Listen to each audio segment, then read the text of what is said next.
Hello and welcome, my name's Stephen and this is Breaking the Vicious Cycle, and today we're going to go over 3 things that you can do to help fortify your body against viruses and at the same time reduce oxidative stress and inflammation to help with your inflammatory bowel disease. So without further ado, let's get into it.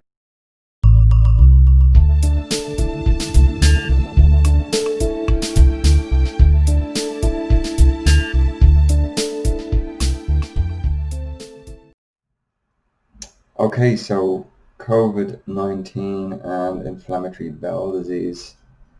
So we gotta kind of take care of ourselves, especially people with autoimmune diseases, particularly if you're taking pharmaceuticals which suppress your immune system as a way of staying on top of the inflammation caused by your body's reaction to being unbalanced, and whether it be inflammatory bowel disease, Crohn's disease, colitis, whatever. There's things we can do that will protect us from this virus and also promote less inflammation, which in theory will help us manage our conditions better. So let's get into it. So first and foremost, vitamin C. This is one of the most important vitamins you'll ever take.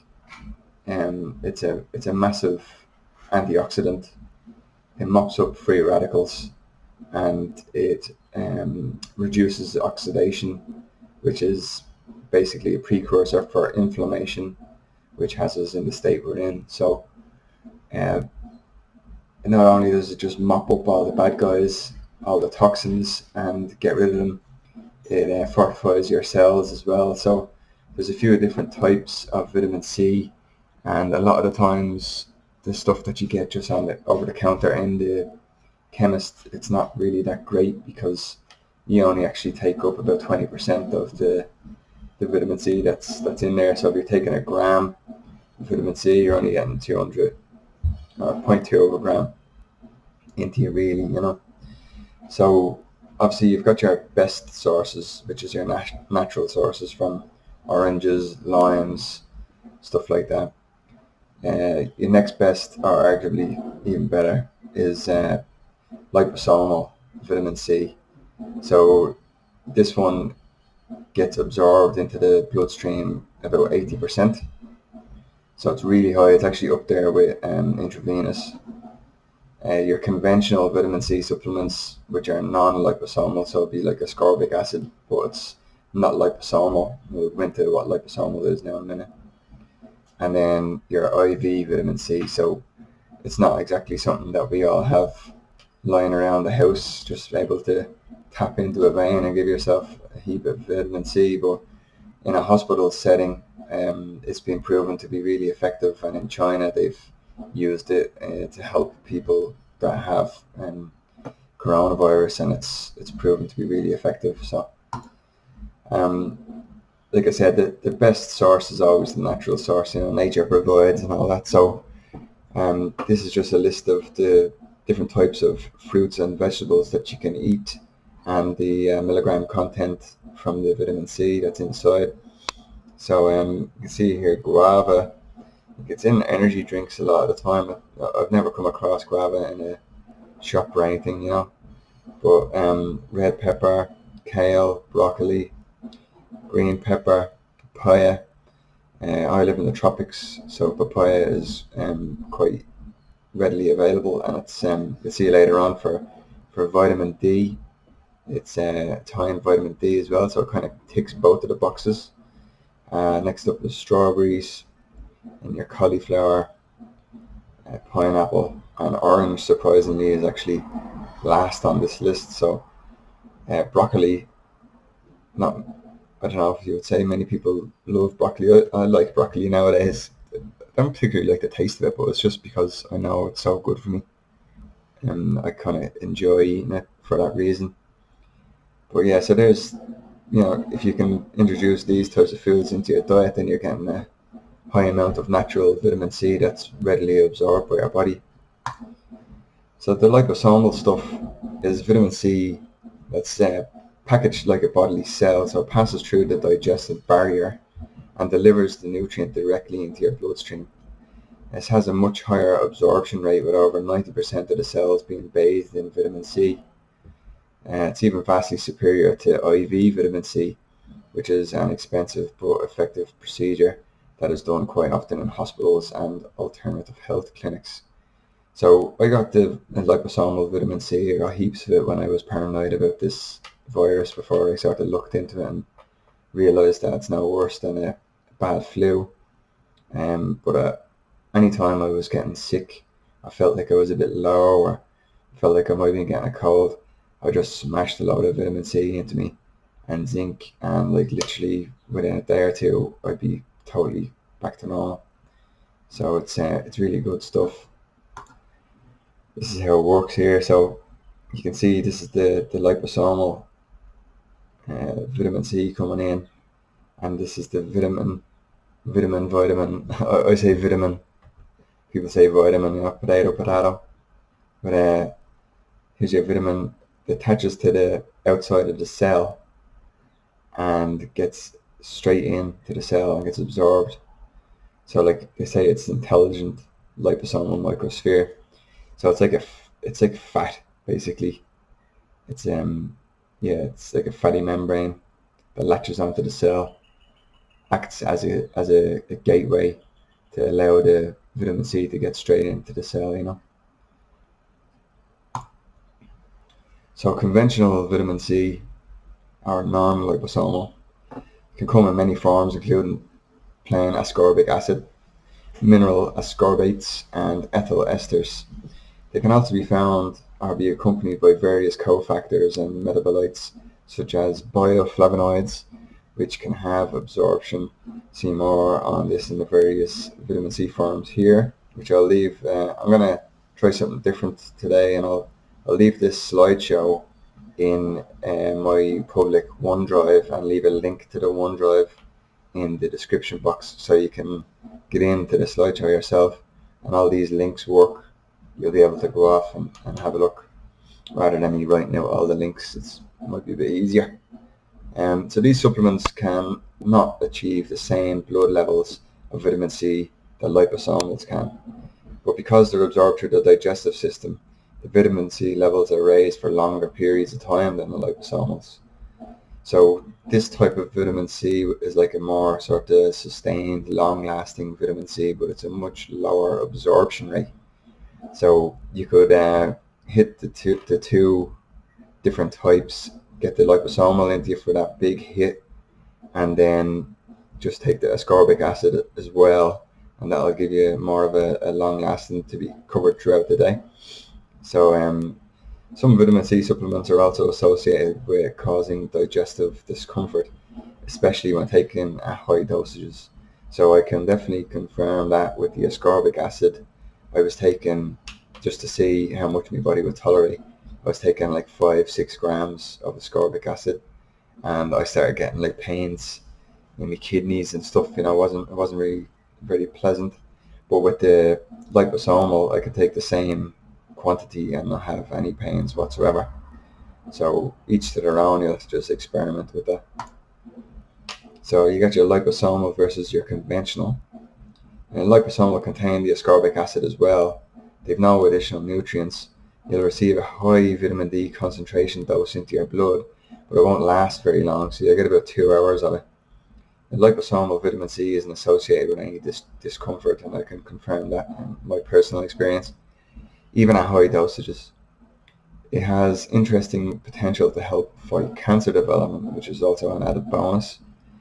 So your conventional stuff can come in many forms: ascorbic acid, mineral ascorbates, and ethyl esters. They can be accompanied by various cofactors and metabolites, such as bioflavonoids, which can help the absorption. So you can see here, and this is repeated from the last slide, there's supplements can't achieve the same. These supplements can't achieve the same blood levels that the liposomals can, but they are absorbed through the digestive system and stays in your system for longer. So IV vitamin C. So if you got yourself into a situation where you're in hospital with COVID, I personally would be demanding that they give me 10,000 international units of IV vitamin C straight away, and just keep at them. Vitamin C, vitamin C, vitamin C, because it's such a potent antioxidant. It mops up all the exosomes, which is basically all that virus is. It's a solvent that your body secretes when there's too many toxins present. That's all a virus is like. So with the vitamin C, you can help clear all that up. And with the high dosage intravenous vitamin C, you get a massive spike in the blood, and it just mops up all of a lot of the toxins, and it will help clear it all out. So when it's taken intravenous, vitamin C can have much higher levels in the blood than when the same amount is taken by mouth.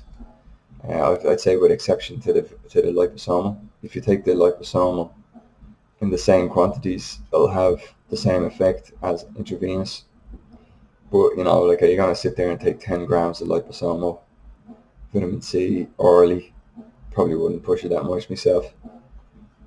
Intravenous high dose ascorbic acid has caused very few side effects in clinical trials. Trials are taking place in China and elsewhere treating COVID-19 with high-dose vitamin C, and they've had great success by all accounts. This is something that isn't even mentioned, which should be a red flag to everybody over the whole course of all this virus lark. Never once, personally, I've never heard them talking about how you should be boosting your immune system, how you should be eating the right types of foods, supplementing with high quality vitamins, getting enough vitamin D, vitamin C.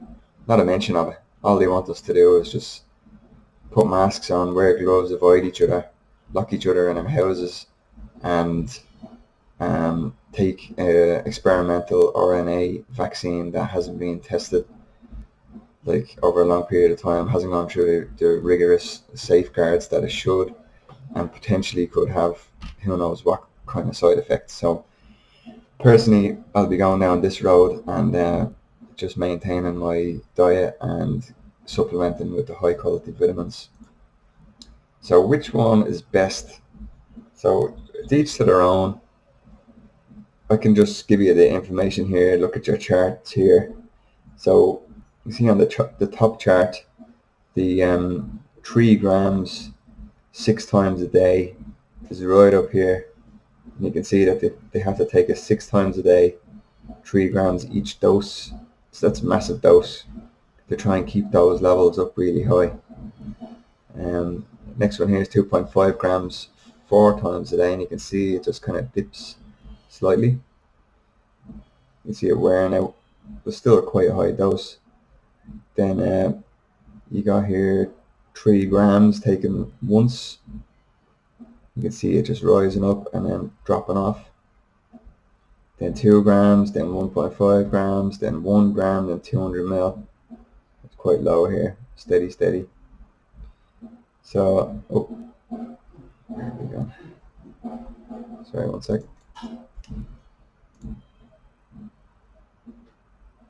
And see here in the bottom on the IV dose.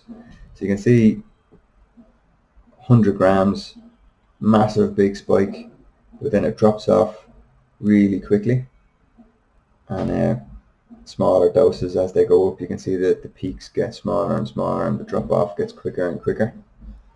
So you can see that it's a massive spike and a massive drop. So that's kind of the difference between the vitamin or the intravenous and the liposomal. It will get you right up to these lofty levels, but unless you take them quite often, twice, 3 times a day, it will drop right off. So it'd be a good idea to take some ascorbic acid, get that base dose, so you're constantly flooded with vitamin C, and then 2-3 times a day, particularly if you're feeling like you're coming down with an illness, take yourself 4 grams of liposomal 3 times a day, and do that for a couple of days, and you'll smash any virus. So why vitamin C? So vitamin C is an essential factor on the antiviral immune response through the production of interferon alpha beta. at the initial stage of influenza A virus H3N2 infection. So this link here goes into that study, and it's basically just saying that vitamin C is essential for antiviral activity preventing influenza, and influenza is a type of coronavirus. So although this particular type of coronavirus seems to have gain of function capabilities to make it more transmissible in humans, it's still just a coronavirus. So this will work. Basically, it'll do the same thing. So there's cases for that in China. They're treating COVID-19 with IV vitamin C, and early and sufficiently large doses of intravenous vitamin C are critical. Vitamin C is not only a prototypal antioxidant, but also involved in virus killing and prevention of viral replication. The significance of large dose intravenous vitamin C is not just at an antiviral level. It is acute respiratory distress syndrome that kills most people for coronal viral pandemics and SARS, MERS, and COVID-19 as well. Although the jury's out on that because they think that it's not quite the same as acute respiratory distress syndrome. They're not even quite sure if the respirators are working or if they're doing more damage than good. They're saying that some tests have shown that the COVID-19 actually prevents the oxygen getting taken up by the blood cells themselves, and it's not necessarily the lungs that are the issue. So the jury's out on it. Some doctors are saying that they're actually doing more harm than good with the respirators, and basically, if you go on a respirator, the chances of you getting off it are very slim. And that's just really the facts of it all. So you want to avoid that at all costs. Again, there's the link here for you to go and have a read of that study. So vitamin C, antiviral and anti-inflammatory. So that's the added benefit for us with IBD or Crohn's or whatever you have. The vitamin C is absorbed in the intestine and can be lacking in those with Crohn's disease. In the body, vitamin C plays a key role in wound healing, which is pretty handy for our conditions, preventing oxidative stress. So I've highlighted that because the whole idea is to lower your oxidative stress as much as possible, and that will help with the inflammation, which will settle down in your guts. And generally, the lower your oxidative stress, the lower your inflammation, the more chance you have of getting on top of your symptoms. So even aiding in proper immune system functioning. Needless to say, this vitamin is essential when you're dealing with any chronic illness.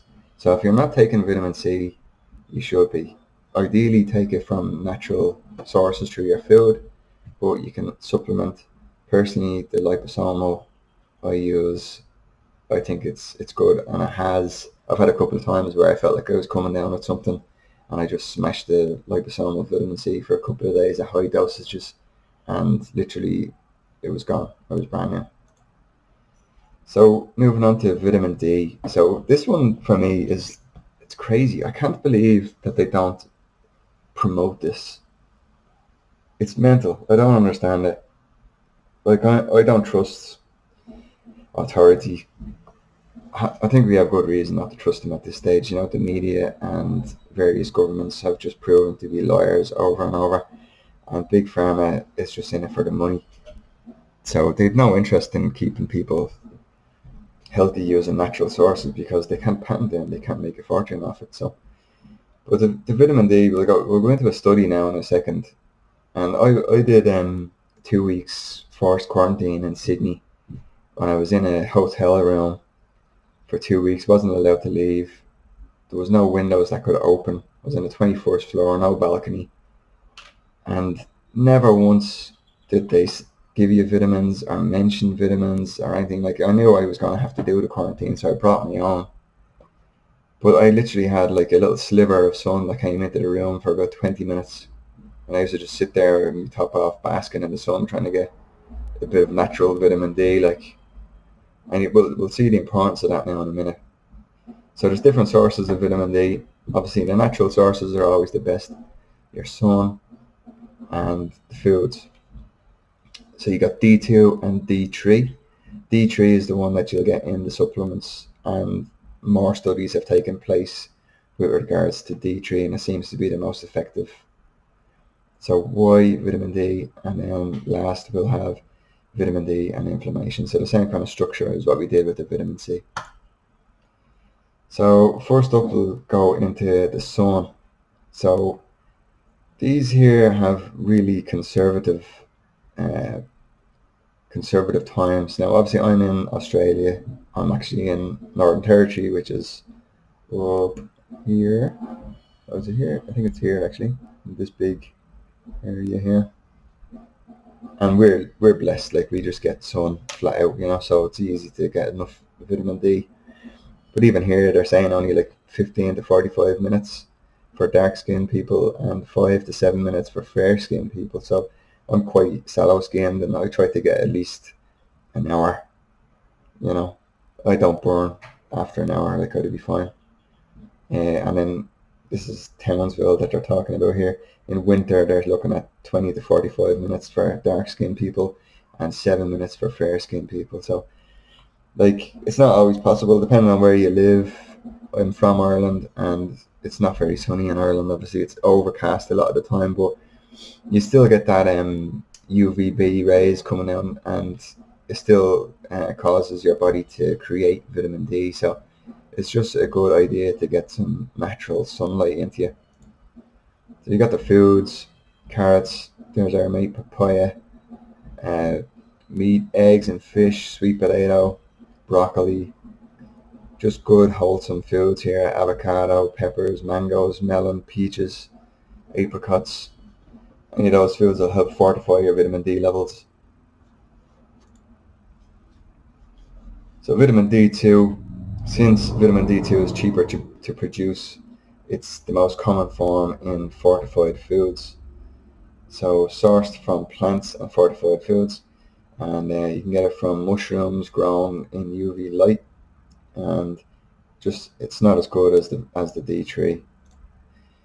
Many people are vitamin D deficient, especially in winter, and moderate supplementation is probably a good idea. Before diving into the world of megadosing D3, be sure to speak to your physician first. Overdosing on a vitamin D supplement can be toxic and therefore detrimental to your health. So you can get a blood test done and they'll determine if you're vitamin D deficient or not. Personally, I've taken 4,000 international units each day, and I've got sunlight as well, and I've not had any adverse side effects, but that's just my personal experience. So this is just basically a vlog of my personal experience and not medical advice, so always consult with your practitioner.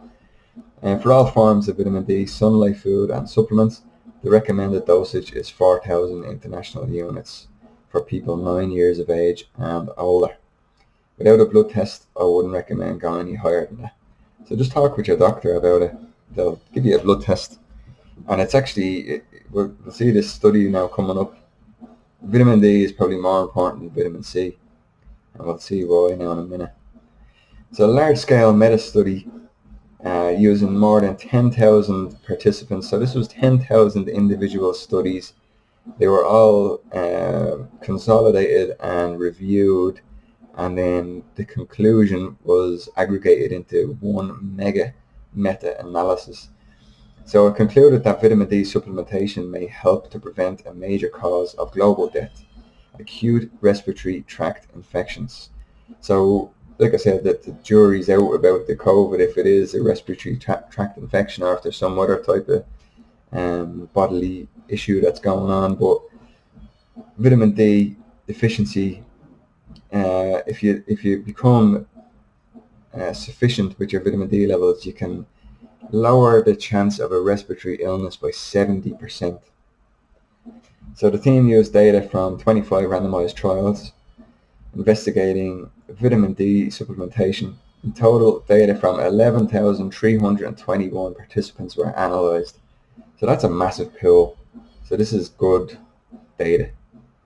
When the team drilled further into the data, they found that the positive effect was more pronounced in participants who took daily or weekly vitamin D without additional large doses. The effect was also stronger for individuals with more severe vitamin D deficiencies. So if you're severely vitamin D deficient and you take vitamin D and bring yourself up to a sufficient level, you're in that pool of people that will lower the chance of getting respiratory illness by 70%. That's massive.